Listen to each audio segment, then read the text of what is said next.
cousin, G. And I'm back with some more bruh content cousins. Today, we're going to be doing a recap and review of Bruh Season 4, Episode 6. This one is titled Invest in Yourself. Ooh. This can only mean they talking about John and his buffoonery with this doggone scheme. Girl, he need to hang it up. Hang it up, John. Alright, cousins, we open up this episode back where we left off at still in this hospital where this man that had a rat transported in this girl's dinner. Lord have mercy. Girl, she jumping up on the bed. She is terrified. Tom trying to get her to calm down with some breathing and things like that. But Tom, this ain't gonna work. Tom, this not gonna work for this girl. She is terrified. She is terrified. And Tom just keeps saying, you gotta call the police and press charges. What part of, I can't call the police, he's still gonna get off? Don't you understand, Tom? What part of that don't you understand? He might know people in the police department. That's why he keep getting off on these crimes he is committing. Like, you gotta put two and two together in these types of situations. Because these men is ruthless for real. And they feel like they could get away with anything. And they feel like they're above the law. And they're not. We know they're not, but they got connections. So I'm guessing it's not about what you know, it's about who you know. Oh boy. So then Tom also suggests that she talk to the social worker. The girl telling Tom, I'm not talking to nobody. Y'all just need to get me from out of here. I need to get from out of here. I think what she don't understand is if she do potentially call the police, they could put her in a witness protection program. But even then, Jack still might find this girl. He look like he crazy. He look like one of them cousins. Next scene, cousins, we at Bill's house. They getting ready for bed. But Bill is ready for bed before Regina is, Lord. And that's kind of awkward. Yeah. So they basically talking about her day tomorrow. She said her and Pamela is going out baby shopping. You know what I'm saying? They getting ready for them twins. Oh, girl, twins, Lord. Ooh, that word. Stop cussing, cousin. I can't. If y'all tell me twin, I might fall out after dealing with all this mess on sisters, girl. Don't mention twins around me, please. Don't mention sex around me, please, Lord. Anyway, they discussing what she had plans on doing on the next day with Pam or whatever, and she asked him, "Why don't you just come with us or whatever? Maybe that'll take your mind off of whatever it is that you got going on or whatever." So after she said that, he said, "I don't have nothing going on, you know. I went on there running. Sometimes I just be pushing myself too hard."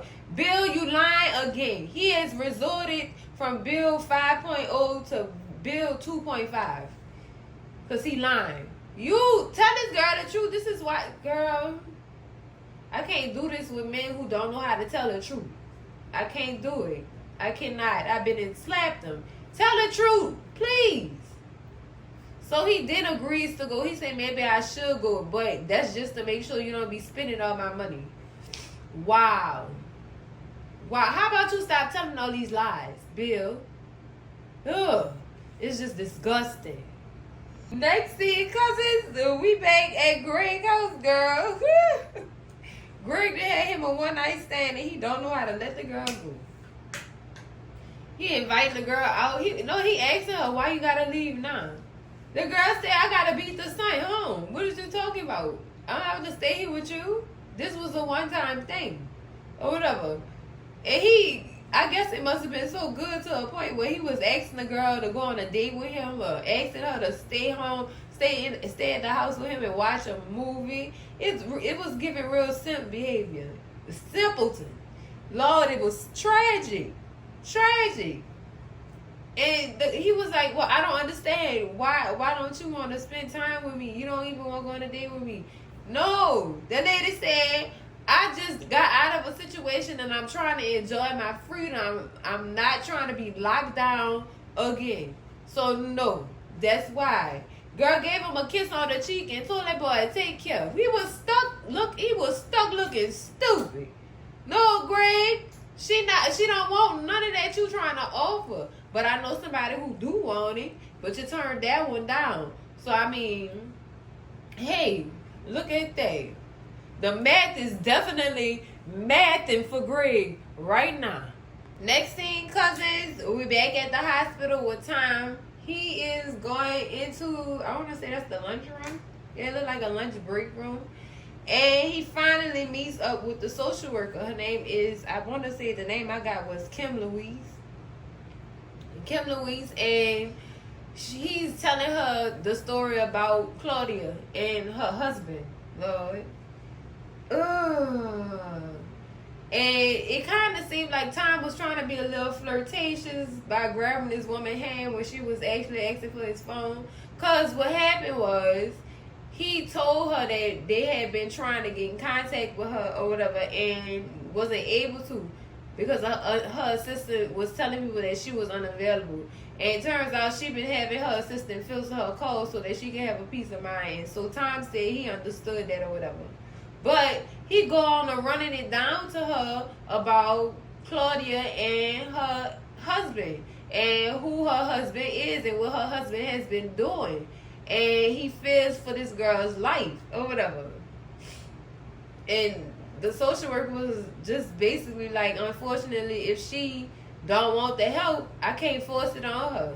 I've seen many cases like this where the female is refusing help because she's scared of her abuser.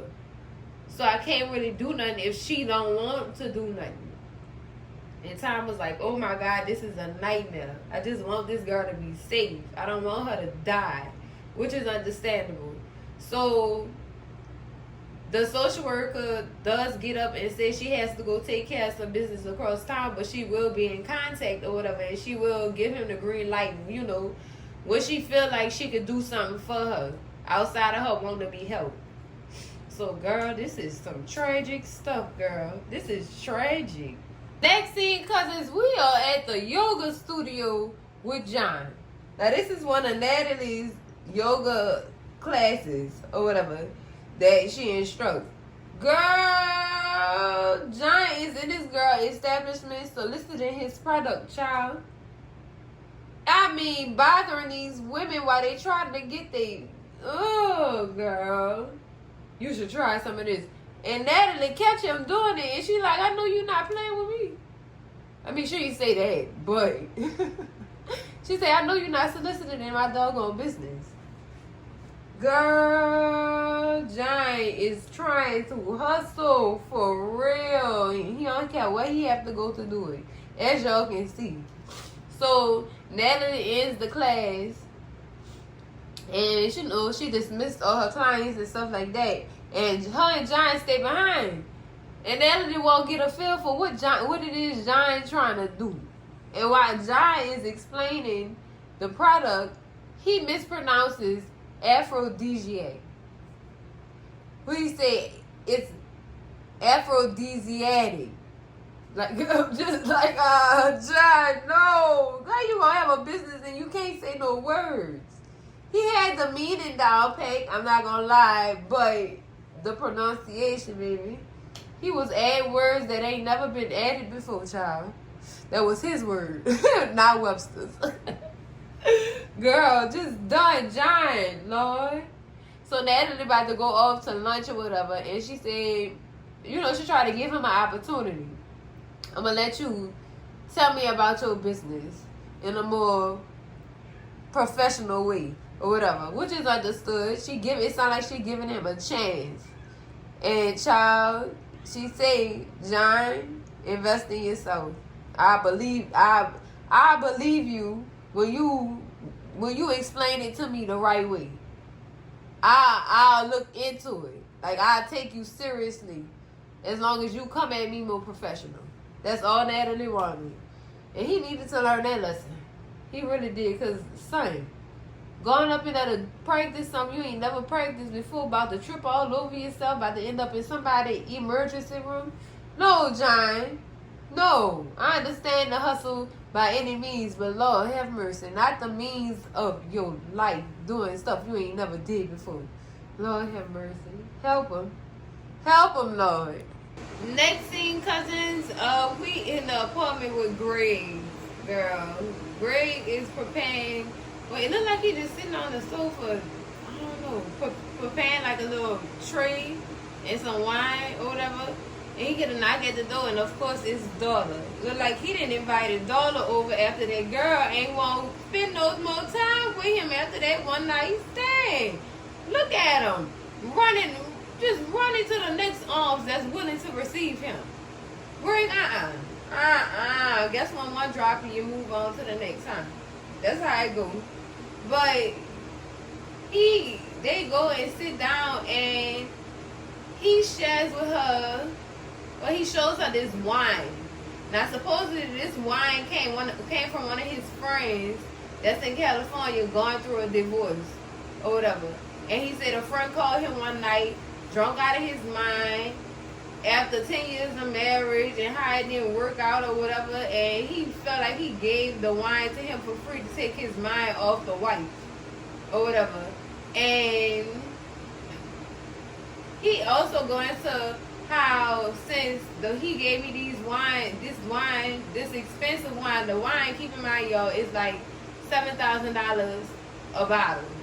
That's expensive for some crushed grapes, baby. I'm just saying, cousins. But you know, they say wine age is fine. That's what's up. I understand. But what got me on this scene is he said that these wine sales probably would be good for me to pay the lawyer fees for my divorce. But after that, they taste the wine and stuff like that. He also go into how he wants to share something with Darla that can change the whole dynamic of their friendship, and they could probably perhaps be more serious and stuff like that or whatever. And he shares with her that he probably wants to be a little bit more than friends. But I'm gonna cut it right there though, cause y'all see how he just hopped from one ship to the next when the other girl ain't gonna have nothing to do with him. Darla should have been his first choice, no matter what she chose to do with her life. You know what I'm saying? It seemed like y'all was really into each other, but you was worrying about what the outside world was gonna say about y'all, which really don't matter. The only opinion that matters is the opinion you have about yourself at the end of the day. So I just wasn't with it, cousins. And I also felt as though that was wine from his ex-wife that he took. Because they said the friend ex-wife was into wine. She was a wine connoisseur or whatever, and he got that during the divorce. I feel like he was talking about his divorce. He wasn't talking about no friend. He came to Atlanta talk behind his divorce. I know I'm not the only one who thought that, but Greg, baby, you not fooling nobody. Until he showed me different, I'ma keep thinking he was talking about himself. That's it, cause who you think you fooling? Y'all know these fools can't put no fast one on, cousin G. Girl, go ahead somewhere. Next thing, cousins, we back at the yoga studio. So this with Natalie and John. So this is the scene where Natalie tells John where she needs for him to come at her with a professional pitch, other than come and throw products at her client. This is the scene. This is what I was talking about on the last scene with John and Natalie. Come at me correct, and I'll think about letting you set up shop. You know what I'm saying? I'll think about it. Come at me in a more professional manner. Don't just be coming to me like a dude off the corner on the streets trying to run me a scam. Please come at me professional so I can take you seriously, and I know you serious about your business. You know what I'm saying? Basically what she's telling him is the title of the doggone episode. Invest in yourself so that I can invest in you. Ooh, now that's bars, cousins. That's bars right there. Next thing, cousins, we at the this baby store with Regina, Pam, and Bill. Look, he decided to tag along in real life. Girl, look at him. Look at him. But he off in a corner with his headphones on, with his music on. So is he really attentive, or is he just there to make sure she don't spend all his money? Like he said in that baby. I'm just saying, cousins, that's why he really wanted to go. I'm just saying, unless he showed me something different. Like I said. So, meanwhile, Regina and Pamela is, girl, running it. Just running it or whatever. And Pam bring up the fact that she been chatting with these dudes and going on dates. And it's the happiest she's been since before she even got involved with Mike. She feel like she getting her milkshake back on the yard. Girl, look, don't be giving all them dudes in Atlanta your milkshake because you don't know if they got a little milkshake. Girl, you know what? I ain't going to get into that. I ain't going to get into that, cousins. But she really not serious about Mike no more. She really not. Which still leads me back to she like the toxic side of Mike. She like the asshole form of Mike. She don't like this nice Mike. She feel like he too needy. He too clingy. Girl, ain't that what you wanted in the first place, little sis? Ain't that what you wanted? But it was funny how she had to make sure Bill wasn't listening when she was telling Regina all the tea about these men that she's supposed to be dating. Girl, she got Rodney and Terrence on the docket, girl. She got him on her list, girl. That's her team, girl. I can't. Pam not gonna do nothing but get herself hurt trying to mess around in these little situations or whatever. Why not tell Mike you want Indy? I understand you care about his feelings, sis. I get it. But at the same time, everybody deserves honesty at the end of the day. At the end of the day, cousin, we all deserve honesty from each party, not just from one party, each. The truth will set you free in more ways than one, baby. You don't go around stringing this man along because you're not feeling his sobriety. You don't like the sober Mike. That's what it's giving. She don't like sober Mike. She really don't. So y'all know Bill come over to make sure Regina ain't spending all his money. And Pam had to throw in her little side joke. She said, "You sure you're not gonna run? You been running a lot these days." So that means Regina been having conversations about how Bill. Well, she been having conversations with Pam about how Bill been on a run lately a lot. Like, girl, okay, I get it. We talk to our friends about some of the issues that we have, but I feel like we so only supposed to be a little percentage of transparency in our friendships. I can't tell my friends everything they go on in my relationships because that's gonna leave room for them to judge. You know what I'm saying? And that's not a fair trial because you don't know y'all know the partner all the way. Y'all don't. So I feel like some stuff you don't share with your friends. Some stuff you do. Just be prepared. Be prepared what's coming with some of the stuff that you share with your friends. It's okay for people to be honest with you or whatever if you're looking for advice, but it's also not okay for you to leave room for them to judge your significant other. If you know you still gonna be dealing with this person anyway, no matter what they say, you still wouldn't want them talking about your people. You wouldn't want them talking about your partner. So don't share too much, just a little bit. You want to be 35% transparent with your friend. I'm just saying. And that's based on if you trust your friend. Girls, it's a whole lot that go into this situation. Like, don't share your business with everybody. Don't tell everybody your business. Because people talk and they mouth run like the Mississippi from Chicago to Louisiana, girl. I'm just saying, watch what you tell people. Because when you tell people stuff, you leave them room to judge the other person that you're dealing with. That's what I'm saying with this little situation or whatever. But Bill really was trying to make sure that girl wasn't spending all her money because when that lady came out the back with the little nursery bag that Regina wanted, she said, Pam said, she got it. And that was, I don't know how much that little nursery bag was. It had to be expensive. But it's too small to be that expensive, girl. I'm just saying, girl, you're not going to be using that diaper bag forever. You're not. So don't be spending more than $75 on no diaper bag. I still don't even believe in spending that much on no diaper bag, girl. I'm not. I'm sorry. Give me a cheap one with lots of pockets and compartments, bitch. A cheap one. Thank you very much, girl. I can't be spending no $80 to $200 on no diaper bag. No, ma'am. No, ma'am. You know what you could do with $200, girl, instead of spending it on a bag? Especially if you got children. Girl, Okay, but this is her first child, so I mean, with our first child, we always seem to go out the way with it, or whatever. But still, girl, oh Lord, I'm thinking about the economy today, and it's just TV. I'm just saying because it is me. I'm cheap. I'm Jason Pitch cheap, girl. You can't take it from me, Lord. No. No. Where the coupons at? Because I can't deal with it. I can't. I cannot. Next thing, cousins, we back at Greg's apartment, and him and Darla still sitting on the couch. He end up pouring glasses of wine or whatever so that they can make a toast to new beginnings. And he said, what you said, okay. So then he starts opening up about the transgender couple that he had to treat or whatever at the hospital. And he said that further showed him that they didn't care about what nobody else said. They just was in a relationship like normal people. And they loved each other.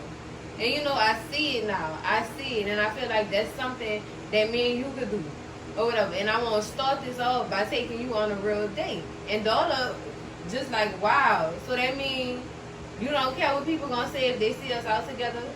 You're not gonna tuck your tail and run? You sure you ready for this? And he said, yeah, he sure he ready to take her on a real date. So it looked like the couple that the patient that he treated at the hospital actually, you know, kind of put him at ease with the whole dating a transgender situation. And now he's ready to take that step with Darla.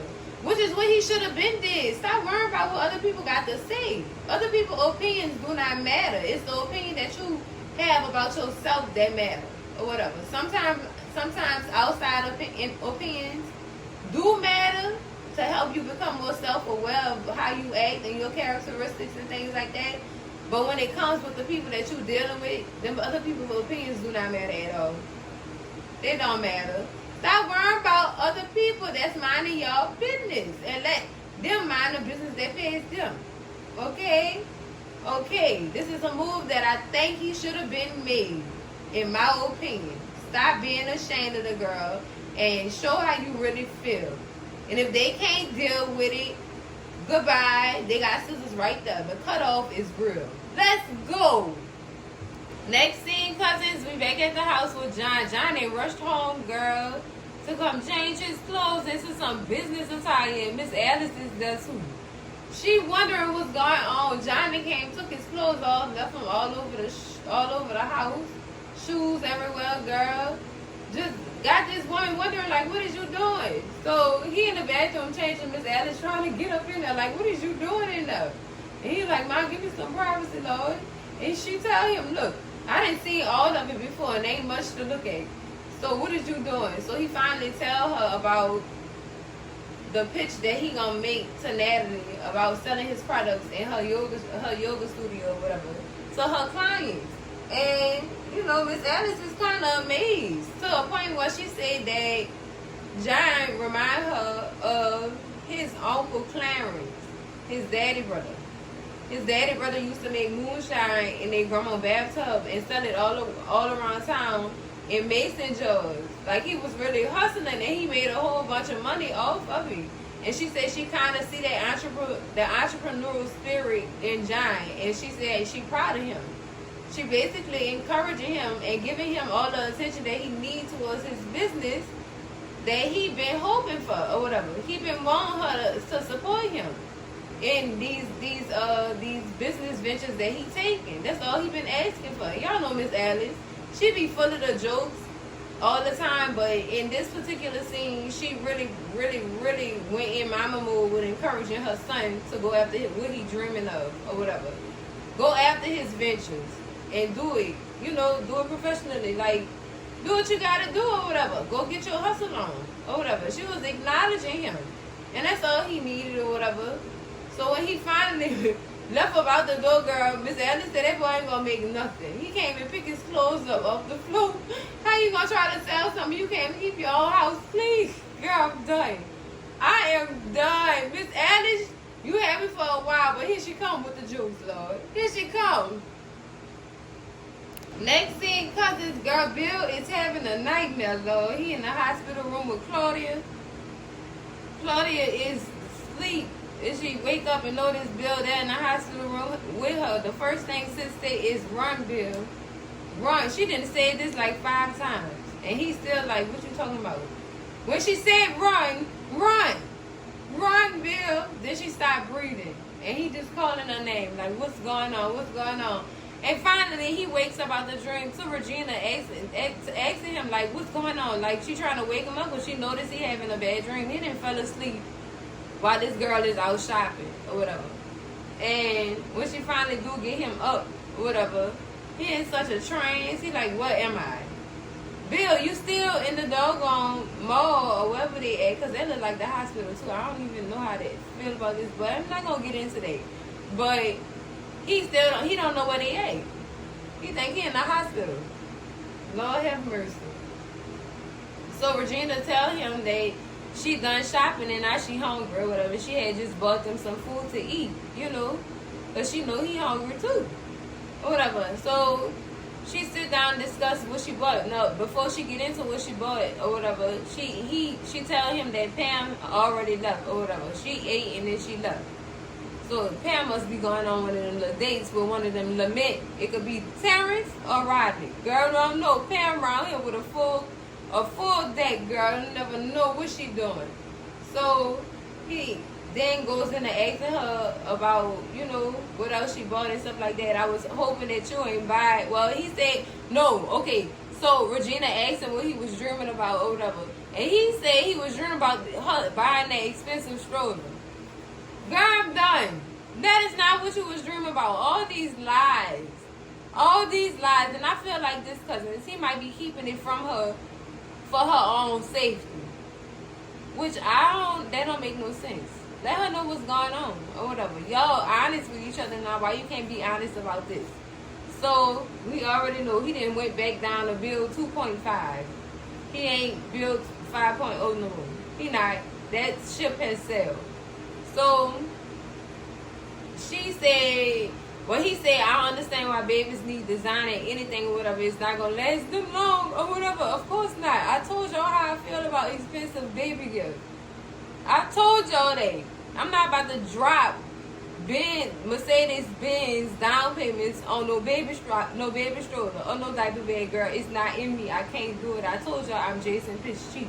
It ain't happening. Well, point me in the direction of Walmart, please. Please and thank you.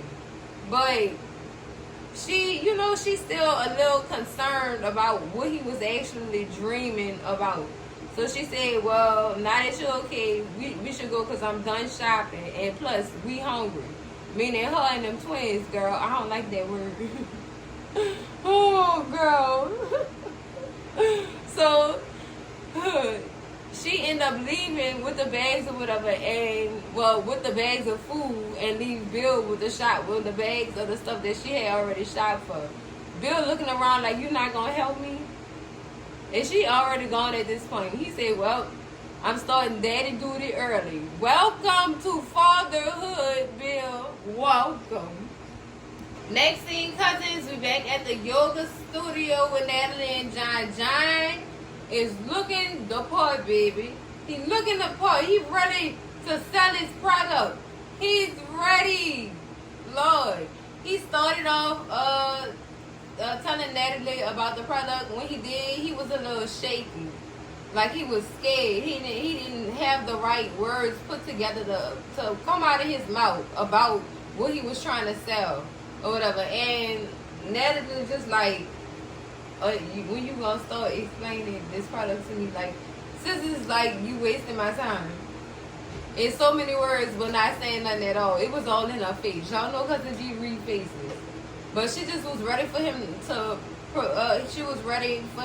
present the product the correct way to her, in order to make her feel like this is what she should be selling in her yoga studio.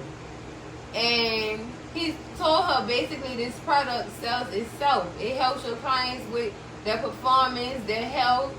It just helps them generally. You know what I'm saying? So, I mean, whatever he was saying, it must have grabbed Natalie's attention. And she was like, okay, you can sell it, but I need to try it out first before you start selling this to my clients. because I don't. The last thing I want is for something to go wrong, and then I'm responsible for it because it's coming out my studio. I don't need that. So when I try it out and I feel good about it, then I'll come and let you know that you can start selling this product in my yoga studio. Boy, John lied. His eyes lit up, baby, like the 4th of July. He was super excited. If this product worked for Natalie, he has potentially made his first sale or whatever. And he also explained to Natalie that, you know, they can make money together.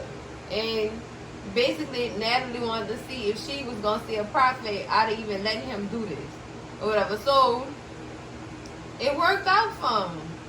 He believed in himself, and the fact that he believed in himself, it made somebody else believe that his product could actually work. You know what I'm saying?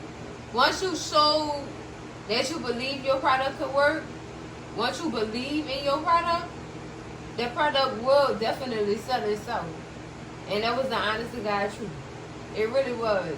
So let's hope Natalie liked this product that John's selling it, and he could start making money moves or whatever. He could start making him some money, child, because Lord knows he was desperate. At this point, he was seriously desperate to make a sale. Oh, girl. Girl. Next thing, cousins, we back at the hospital. Tom is coming out of Claudia's room, and he runs into the social worker, Louise. And Louise got the tea, baby.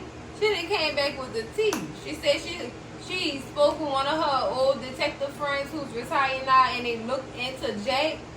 And come to find out, Jake had 2 previous girlfriends that ended up being found unalive. They don't know what happened, but it was, I want to say, mysterious circumstances or whatever. And they never could find proof that he did it. This man has money, power, and influence. Jack is a top dog. I told y'all, he got resources and people in each place, baby, to get him off when he need to be gotten off or whatever. So Tom just like, wow, I need to go tell her. And the social worker stopped him. Louise like, no, you can't go tell her nothing, because then she'll be next. She'll be next on the docket. She'll be next, and she gonna be in the dumpster next, child. He was literally unaliving all his old girlfriends and throwing these women in dumpsters, child. This is horrible. Y'all gotta get Claudia up out that hospital. Y'all got to get Claudia up out that hospital.